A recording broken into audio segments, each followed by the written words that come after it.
আজকে তোমাদের সাথে আরও একটা পুরনো ভিডিও শেয়ার করব। এইটা হচ্ছে 2023-এর দুর্গাপুজোর আগের ভিডিও, আর এইটা হচ্ছে একটা ব্লাউজ পেন্টিংয়ের ভিডিও। ব্লাউজটা আমার মায়ের। তো মা অনেক দিন ধরেই ভেবেছিল যে দুর্গাপুজোর আগে একটা দুর্গা ঠাকুর আঁকা ব্লাউজ কিনবে।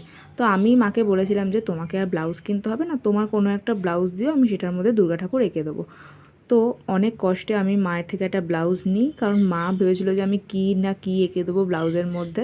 তো যাই হোক, আমি ঠিকঠাক করে মোটামুটি আগে পেন্সিল দিয়ে এঁকে নিয়েছিলাম, কিন্তু আঁকার পরে আর ব্লাউজটা নিয়ে বসাই হয়নি। কারণ কি বলো তো, ভয় লাগছিলো যদি ঠিকঠাকভাবে কাজটা কমপ্লিট না করতে পারি। তারপর এটা যেহেতু একটা সময় সাপেক্ষ ব্যাপার, তো সময়ও ঠিকমতো হয়ে উঠছিল না। তারপর একদিন হঠাৎ করে ব্লাউজটা নিয়ে বসে পড়লাম, আর সেদিনকেই বলতে গেলে অনেকটাই কাজ এগিয়ে নিয়েছিলাম। তো একটু একটু করে তোমাদের সাথে যতটা পেরেছি ভিডিওতে শেয়ার করলাম।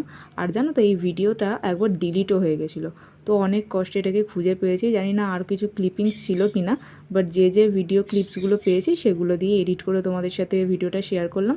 তোমরা কিন্তু অবশ্যই জানিও তোমাদের এই ব্লাউজ পেন্টিংটা কেমন লাগলো।